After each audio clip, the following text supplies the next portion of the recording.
আমার প্রশ্নটা হলো, আমার বাবা কখনোই সুযোগটা পাননি, আর শিরক হলো সবচেয়ে বড় গুনাহ।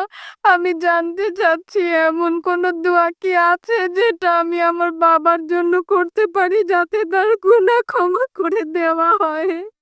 পবিত্র কোরআনে সূরা নিসা অধ্যায় ৪ আয়াত ৪৮ বলা হয়েছে যে আল্লাহ যদি চান তিনি যে কোনো গুনাহ ক্ষমা করতে পারেন, তবে তার সাথে শরিক করা কখনোই ক্ষমা করবেন না। কারণ ইসলাম ধর্মে শিরক করা সবচেয়ে জঘন্যতম পাপ।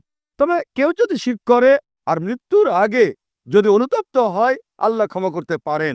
কিন্তু মুশরিক অবস্থায় মারা গেলে তার দোজখের অধিবাসী হওয়া ছাড়া কোনো উপায় নেই।